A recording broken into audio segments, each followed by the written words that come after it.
All right, guys, welcome to week number 4 of the Exodus to Easter Bible study. I'm excited because you're going to hear from a couple of voices. Ashley Weiss is back. She was with us, I think, on week 1.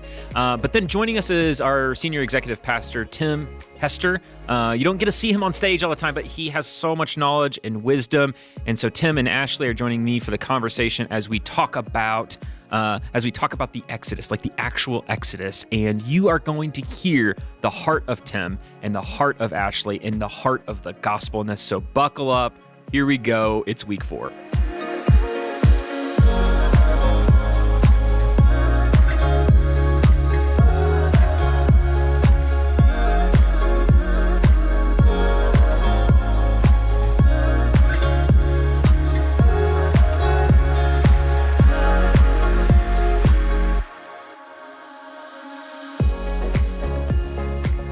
All right, guys, we are in week number 4 of our Bible study, from Exodus to Easter. We're getting into the gospel. You guys ready to share the gospel through this? Let's do it. Let's do it. Ashley in the super low voice. We were just doing that. She's going to keep it in the low tones with us. But last week we had Matt Reagan and Merrill, who needs no last name, Merrill.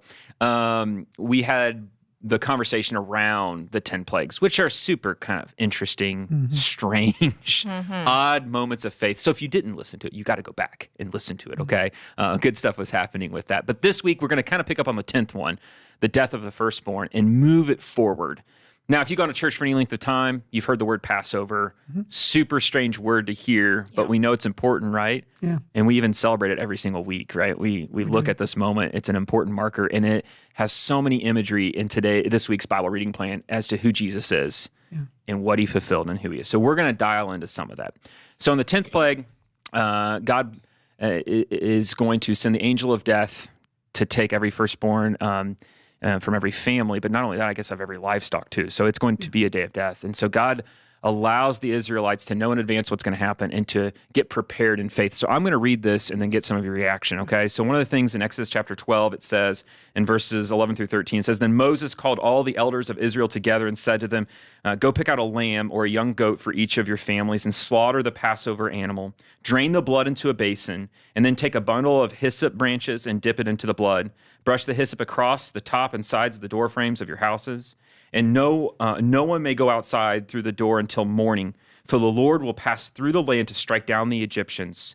But when he sees the blood on the top and the sides of the doorframe, the Lord will pass over," there's that term, "your home, and he will not permit his angel or his death angel, to enter your house and strike you down."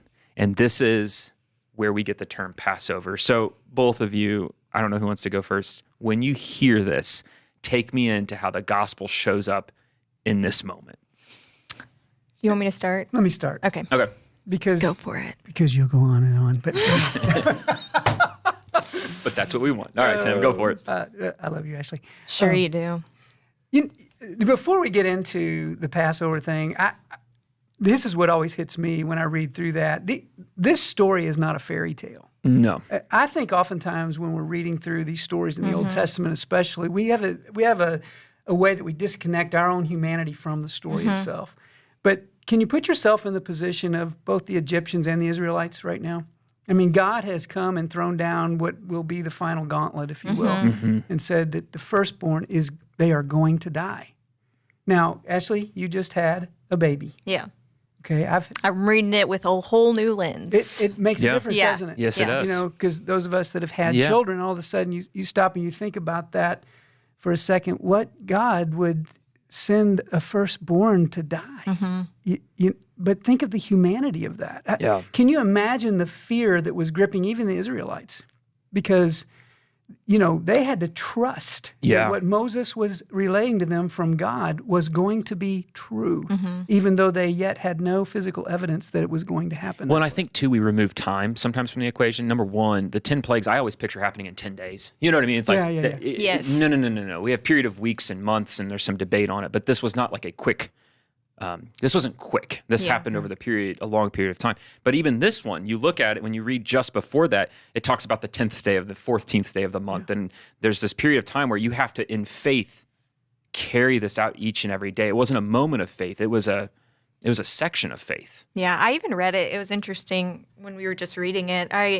was like, oh, there's a lot of details. But at the same time, thinking about how afraid the Israelites would be, I like, give me the most details possible. Yeah. Like, what kind of branch do you want me to use? Exactly. How much blood? I got to dip it, I know, but what's... It's very, it's specific, but not specific on the amount. It just has a small amount, Like, there's, in many ways, like, it is kind of gracious even for there to be such specificity in what to do and how to use it, because I am sitting there going, I want to do this right. Yeah. I want to make sure that I do it right.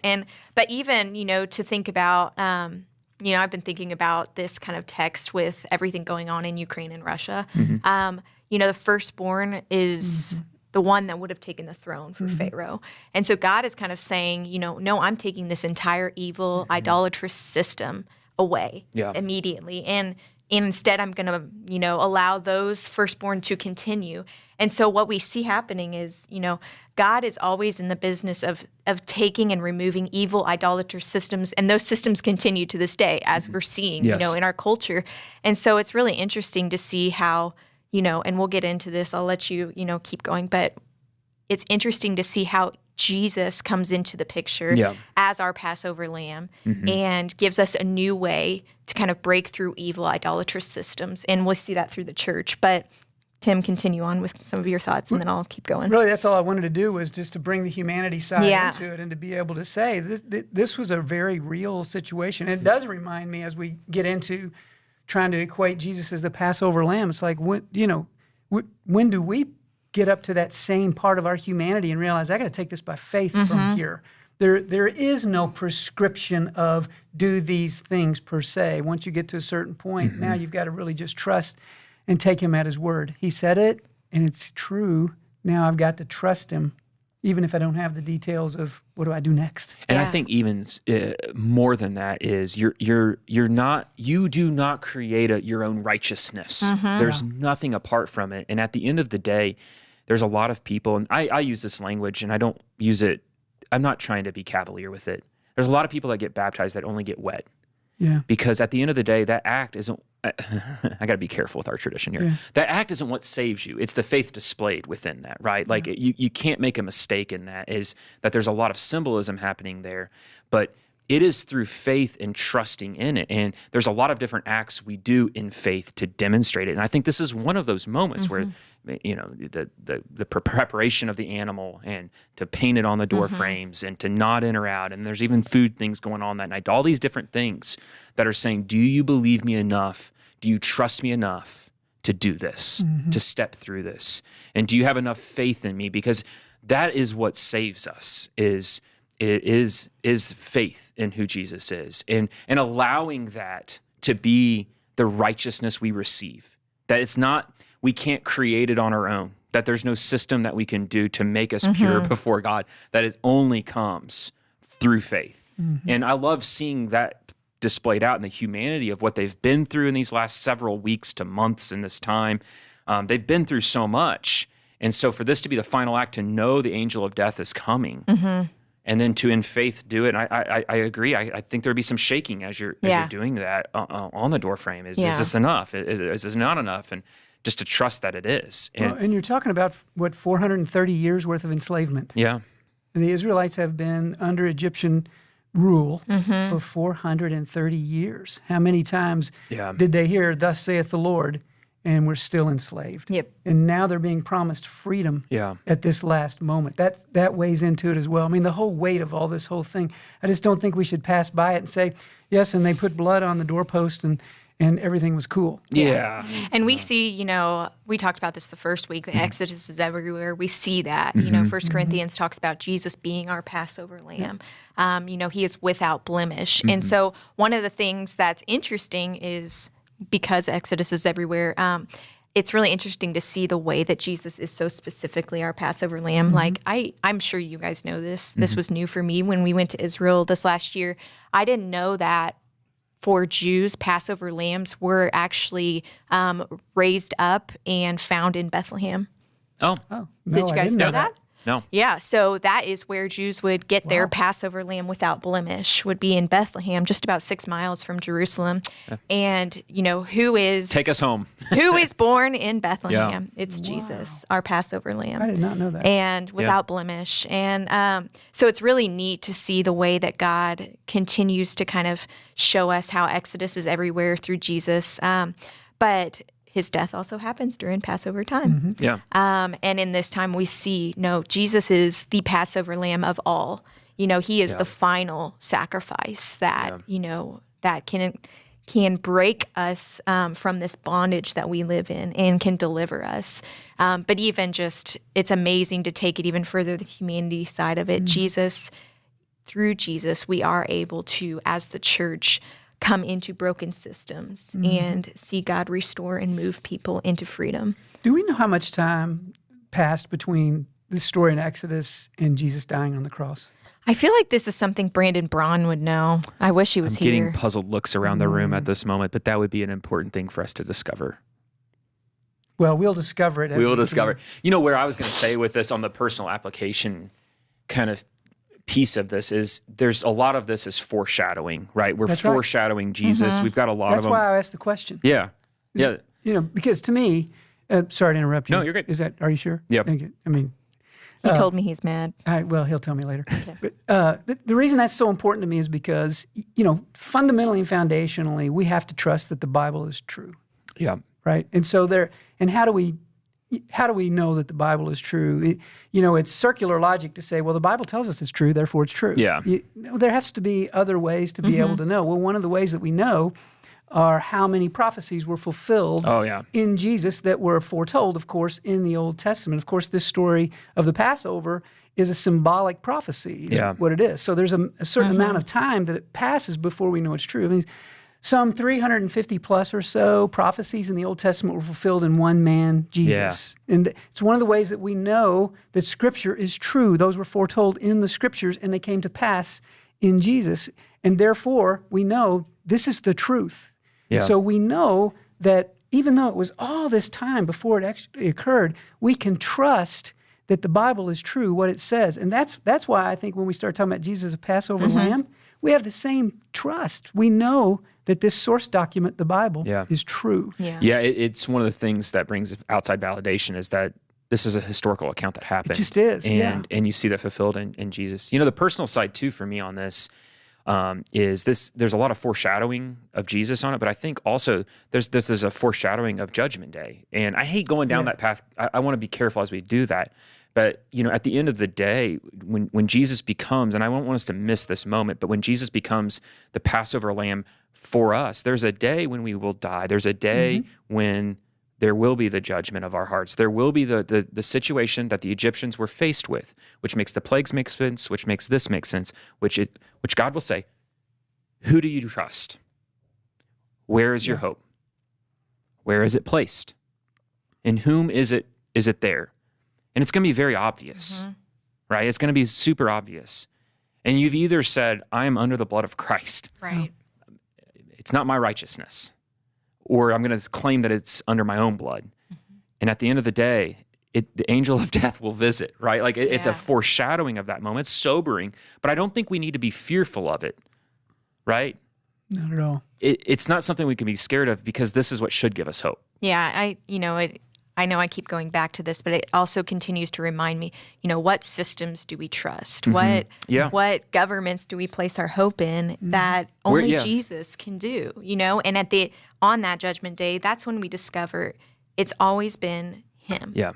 And he is the one that passes over us. He is the God of grace that passes over our brokenness, our pain, our baggage. He is the one that does that. And so it's amazing to see, even here, like they're still putting trust in these systems, in these government, in these things that will ultimately never satisfy. Yeah. It is the blood of the Lamb. And so it's really powerful to see how that continues to kind of affect us even now in this day. It's really powerful, because I think one of the things that we all grapple with in our own ways is when Jesus said, I leave you my peace, he meant that. Yeah.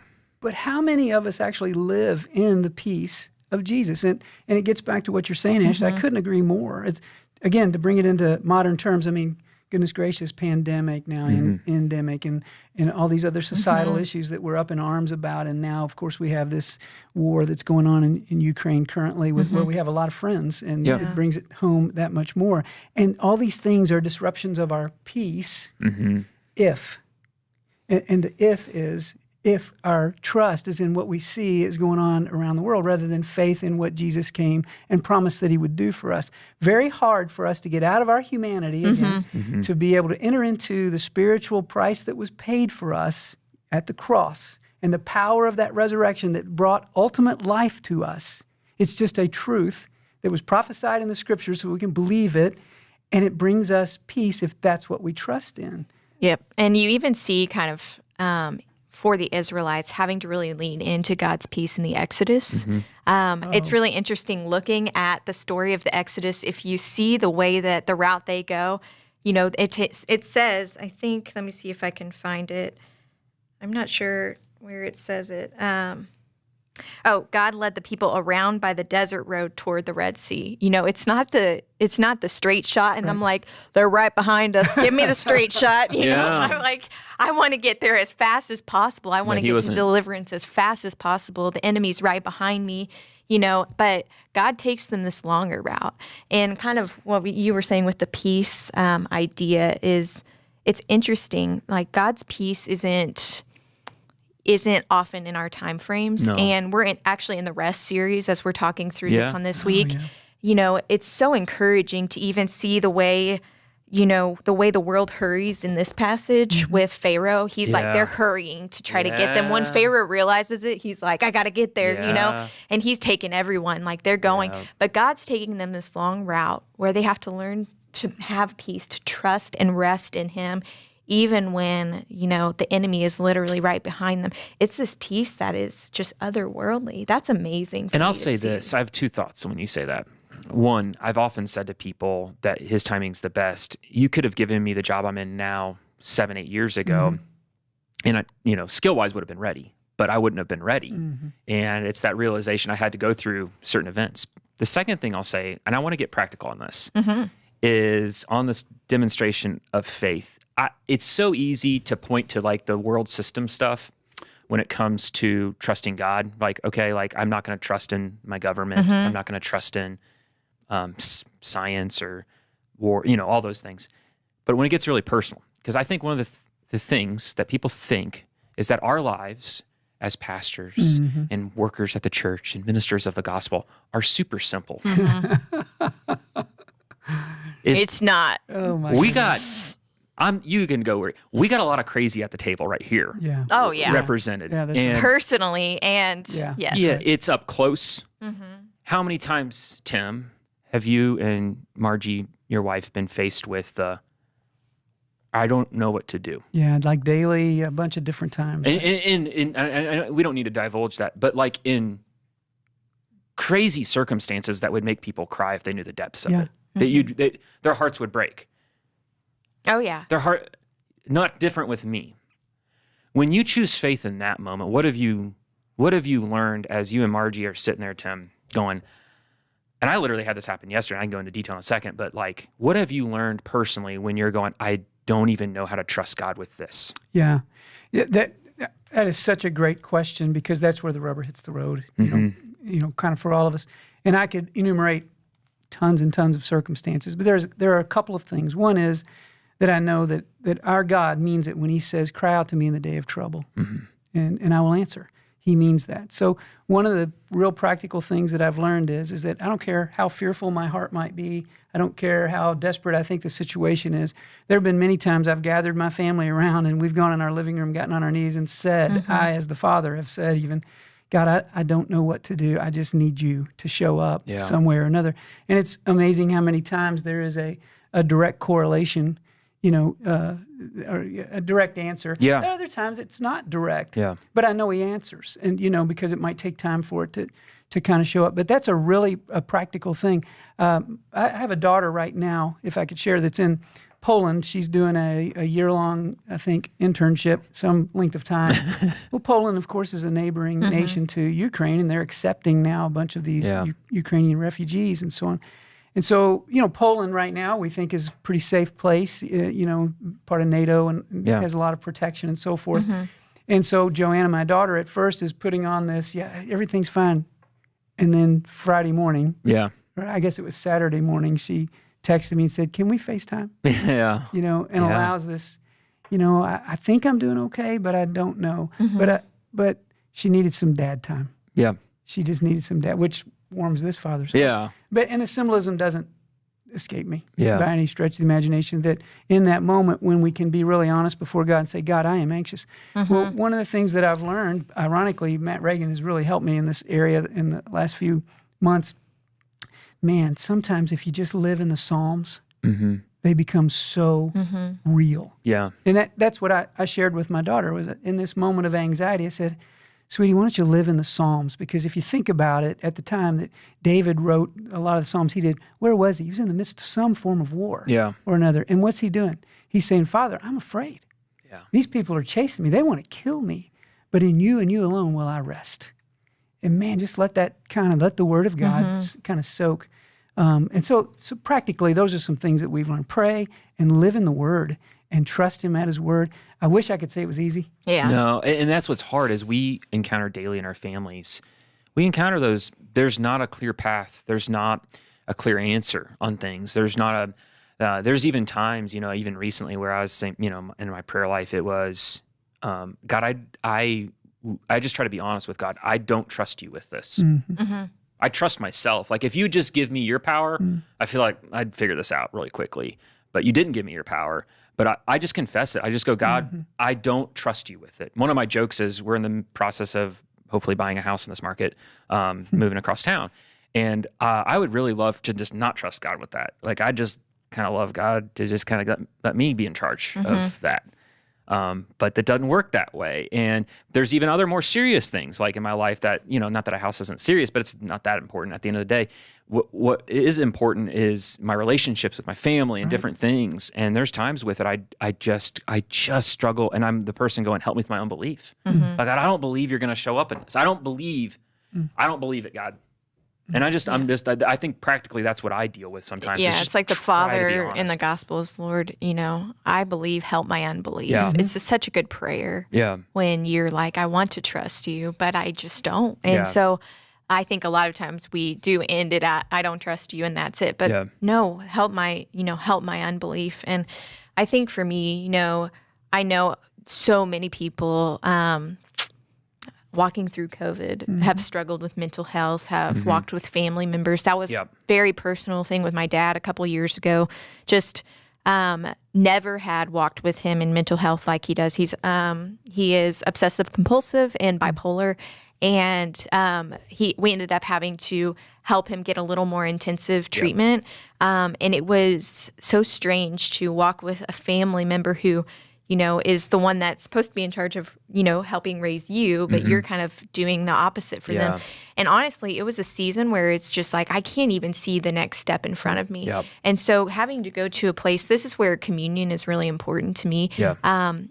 Communion is this opportunity to remind our hearts of who God is and to realign our steps to just the next step of faith in front of me. And I think that was one of the things for my own life, to kind of realize, what, I don't know the path God's leading me on, and I feel like it's the desert road, and I'm like, I've not taken this path.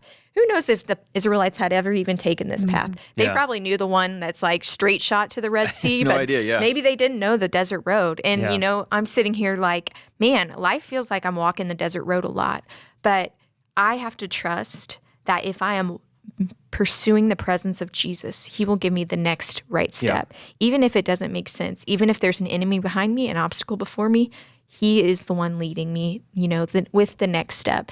And I can trust that. But communion has this beautiful way of kind of centering our hearts back to that trust, centering our hearts back to that faith, a level of faith that's that deep, if that makes sense. Yeah, and that's where I'll push us into this communion concept, because we celebrate the Passover meal every week at Southeast, right? It comes up every week, and it can be a little different. So we get the blood of the lamb part, Another piece of it was that they had to have unleavened bread, so bread without yeast, because at that night, God was saying, be prepared to leave quickly. He even gets to the belt level, the clothing level, how they're to be prepared, because he says, I'm going to show up and you're going to be freed. And so all these are acts of faith, not just the blood, but also the bread. Okay, so we're going to make unleavened bread. You don't have time to let it rise. You don't have time to even get your clothes on properly. I want you to have it tucked in, and you can read, when you read through this, it's things that are saying you're going to have faith with every part of your daily life. You're going to trust me with it. And so unleavened bread reminds them of the haste that they have to leave. The Passover lamb reminds them of the sacrifice that will take place, which we've got the imagery of Jesus on that. There's bitter herbs, right, to remind of the bitterness. That's what's going on, the bitterness of slavery with all of that. And then even the meal, there's a lot of other things that I found interesting within all of this, but there was different cups representing 4 promises from Exodus within there. There's the cup of sanctification, the cup of the plagues, the cup of redemption, and the cup of worship. And Jesus takes that third cup of communion, right? The cup of redemption for us. So when we celebrate the Passover every week with communion today, and even within the same couple of chapters, God tells them about the celebration of Passover they're going to have every year. He's setting this all up. When we celebrate and we take the unleavened bread that doesn't taste great, it's not the bread that we know and love. It's to remind us that God's going to appear in the middle of the night and that we are to be prepared, and remind us of what Jesus did. And when we drink the cup of redemption, when we take that small fruit of the vine and have some of that, it's reminding us how God delivered us not then, but also forever in Christ. And so I think that imagery is so beautiful because it's the re-anchoring. I love what you were saying of your faith. You know, I think there's a couple things that are really interesting. Communion has always been just really a special time for me. When I say always, as an adult, you know, when I'm younger, it's like, but I'm hungry. So that's what, when I was a kid, I'm like, I'm a little hungry. So this will curb the hunger until Be a third of an ounce. I'm just being real. That's literally what I would do when I was a kid. But I've been part of a couple of other churches that they took communion maybe quarterly, you know, or something. And then when it started coming here, it was weekly, and it just meant so very, very much. The interesting thing is, if I'm allowed to quote Rick Warren for a second, You are. Thank you. I was in a meeting with him and a bunch of other pastors several years ago, and it was not too long after his son had committed suicide. As we can all imagine how painful that must have been, especially for somebody that's like a Rick Warren, who's such a large church, so influential in the nation and the world. But he said this phrase, and it was beautifully painful, if I can say it that way. He said, God has taught me so much through pain. Yeah. He's taught me nothing through pleasure. And I mean, I had to chew on that for quite a while, but the more that I did, what does this have to do with communion? Everything. Because Jesus said, this is my body, and he's lifting up the bread, which is broken for you. So do this in remembrance of me. This is my blood, which is spilled for you. Do this in remembrance of me. These are painful things. These are the things that bring us, in our case, literally to the foot of the cross and beg for mercy. Because life is painful, and it's those things that bring, it's being up against the Red Sea with Pharaoh's army behind you. And oh, by the way, you know there were over 1 million of them, right? I mean, there were a lot of people that had to. Yeah. What do we do? What do we do? There's pain at the moment of this faith. I don't know what to do. I'm scared. I'm afraid. Something bad is about to happen, and then God opens up.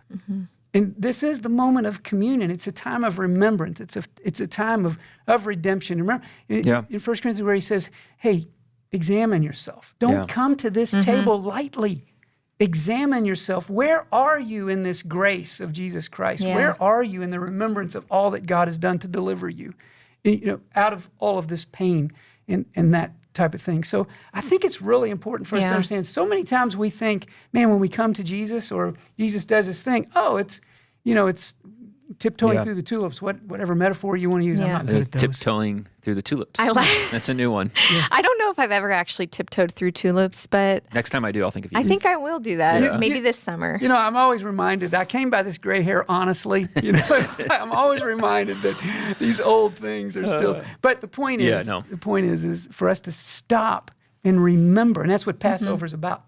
Yeah. Remember. Remember what the Lord's God has deliverance. done for us. Yeah. And Tim, I agree with that. It's when I was saying the thing about I could have had this job 7 years ago or whatever, 8 years ago, and I wouldn't have been ready. It's because I didn't have enough painful experiences yet. And not saying that I've had enough yet, but I'm just saying you have to be humbled. Yeah. And it's crazy, in my personal prayer life, as we were talking about leading through things that there is no answer for, like having faith in moments you just don't know what the next step is. It's that realization that it's in those moments that you learn something and that growth happens and that your faith deepens.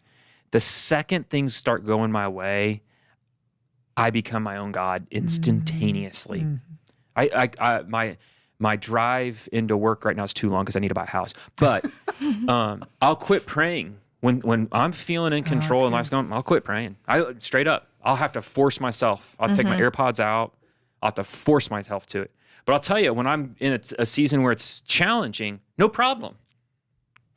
Constant prayer. Yeah. It's fascinating how that is. Last thoughts. Well, on this subject. It's interesting that communion, we don't have the bitter herbs in communion, but we, that could change actually. Bring some bitter herbs. Do we want to add a little something in there? But I do think one of the things that helps remind us in communion is I think we do kind of tiptoe through the tulips, to use Tim's little alliteration, but I think we have a temptation to do that, to kind of go to thank you, Jesus, for delivering me, like, in Jesus' name, amen. Yep. And we don't sit in the bitterness of our bondage, of this world is hard. Yeah. It's hard to follow Jesus in a world with a lot of enemies and obstacles. Yeah. It's hard to step into, his presence and to pursue that.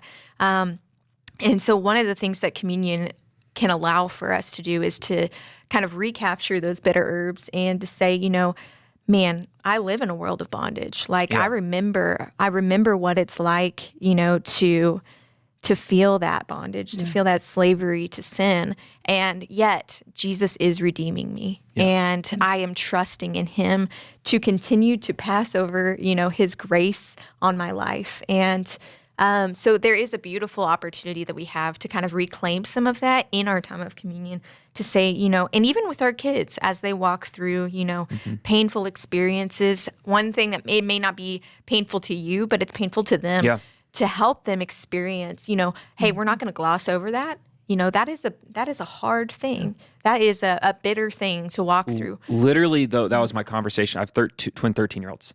And it was like looking for the easy button out of it. And I'm like, no, you need to go through this. Yes. Like, literally in tears, but why? Yep. And leaning into that moment, that is an opportunity to experience communion anytime you gather, which was the command, or maybe not the command, but the encouragement is whenever you gather, take this bread and drink this cup. And, it's this opportunity that we have to say, man, in the midst of a broken world, we know our Redeemer. We know the one who delivers us. And as Paul says, he will continue to deliver us. Yeah, and I love you talking about the children's thing, because one of the things that God has literally commanded us to do is to pass these truths on to our children. Yeah. There's a reason that we need to have this multi-generational community. Yeah. Because you're going to go through things that Margie and I have already been through. You need to come and say, hey, help me. Yeah. And we can say, oh, well, here's what God has done for us. Or here's how God allowed us to go through that. Because I liked what you said a second ago, Stephen. You are so right. We're professional Christians. Yeah. Which just means we get paid, because we're on staff at a church, right? But sometimes what that does is, to the average person that listens in or sits in our church or whatever, they don't relate. They think we don't relate necessarily to them. But in the community of faith, we should be the first to be authentic about, can I tell you what God has done in my life and what he's brought me through? We need one another, and we need to pass it down to the next generation, and to the next generation, and to the next generation. It's the way of God. Yeah. Yeah. And, literally, I was talking to Kyle yesterday backstage, and was joking about one of my kids, what they did. And he goes, oh yeah, same thing. Yeah. It's just that same moment of so going, helpful, isn't it? Yeah, it is. Oh, you've been there? He's like, okay. Oh yeah. And then he kind of gave me his twist on it. I was like, okay, Yep, been there, done that. Yeah, or actually, he's been there, done that. Yeah. I'm in there doing that. You're a long way off on I that. know. So much Lord to look help forward me. Your day will come when they hit middle school. On Communion that. is so much sweeter to me now. Yeah, it is very sweet. He's Preemptive I can't. Yeah, he's doing great right there. But you'll get your run for your money later, and it'll be great. That's right. So I want to close out quickly because we're covering a lot of ground, and I hope this was helpful to reframe. For those listening in, that this is helpful conversation on what communion means to us. Because I think it's easy to miss as we do it every week. It can become rote, but it's that. I love that, Ashley, what you said. It's the Passover. It's going. We deserve death. We don't deserve. It's that. By the blood of the Lamb, he's passing over it. He's passing over the sin. And so at the very least, when you examine your heart, that's a beautiful imagery of going, okay, I don't deserve for him to pass over, but he's going to. That's such a beautiful reminder of that. So they take the circuitous route out. They're in the desert. God's done miraculous things, crazy things, that they've seen in the last days and weeks and months, have him showing up. And they run into a situation where they're stuck at the Red Sea, right? And they get mad. And I just love this. Their answer. This is them crying out to God, or I guess to Moses. So they get to the Red Sea. They're like, what now? They can see the Egyptians bearing down on them, right? Like, and they lose faith instantly. They're like, God, you did all this, and now we're stuck. Was it because there were no graves in Egypt that you brought us to the desert to die? What have you done to us by bringing us out of Egypt?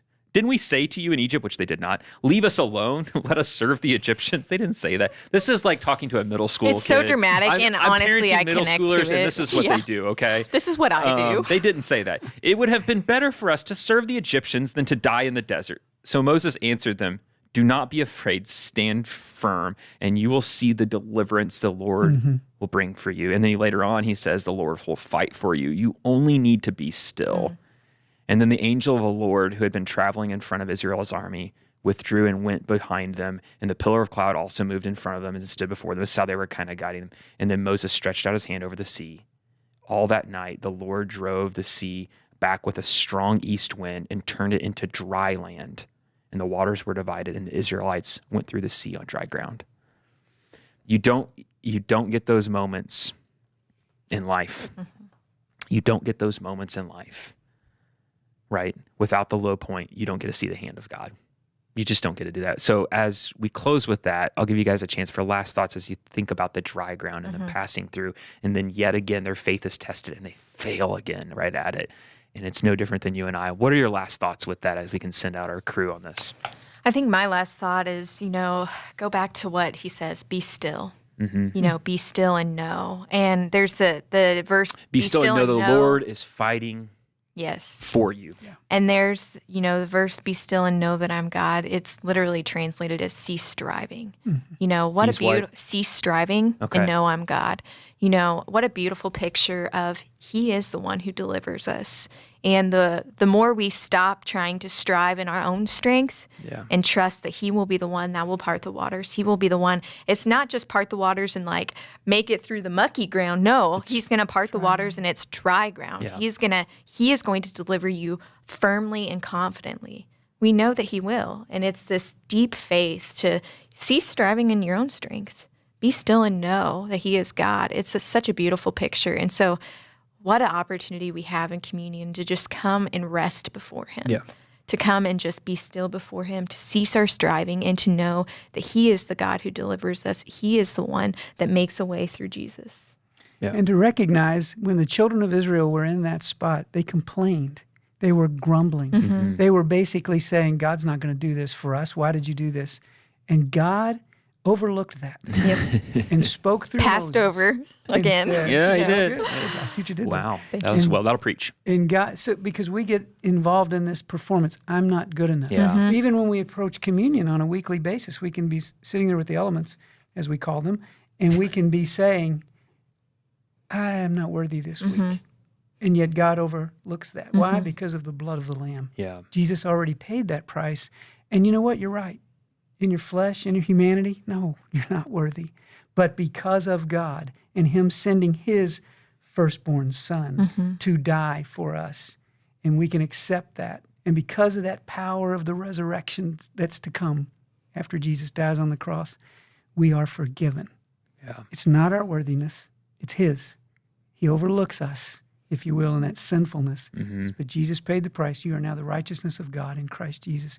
You're worthy. Take and eat. Yeah, and just imagine your own self-righteousness going out to the Red Sea and getting a bucket. Like, you know what, I'm going to make my own way. I'm going to drain the river. Yeah. I'm going to drain the lake. Good luck with that, right? You know, or I'm going to build a bridge while they're bearing down. I'm going to turn around and fight. I'm going to turn around and... It was none of those. Yeah. And I find that fascinating because so much of our life is spent doing that. Like, I'm going to bucket this thing out. Yeah. I'm going to bridge it out. I'm going to do this it out. And the last thing we choose to do often is to go, oh no, I'm going to have faith and say, I'm going to be still and know that God's going to show up. Thank you so much, Tim and Ashley. This is awesome. Oh, thank you. Good to be here. All right, that's a wrap on week 4 on the Bible study. I love hearing Tim and Ashley's heart. Oh, yeah. This one went heart level. And you can't miss the gospel being presented in this, Brandon. It's just right there. What are you thinking as you were listening in? You know, I really loved what they had to say about you don't experience deliverance basically without difficulty, right? Yep. That you get yourselves in those situations where you're facing the Red Sea and an army behind you, and that's when God shows up. And I think, you know, so often the great stories that we tell of what God has done are in times of difficulty. It's those times where we didn't know there was going to be a way, or we didn't know if we were going to make it, and God showed up and did something incredible. And that's really what the story of Exodus and the story of the Red Sea is about. And it's our story, right? Yes, It's the same with absolutely. us. So group time this week, what are we talking about? Group time, we'll be talking about the actual Passover, the exit from Egypt, as well as the Red Sea and the song of worship that comes after it, how Moses and Miriam lead the Israelites in a great song of praise. Yeah, of the deliverance. So thanks for joining us, and we look forward to seeing you next week.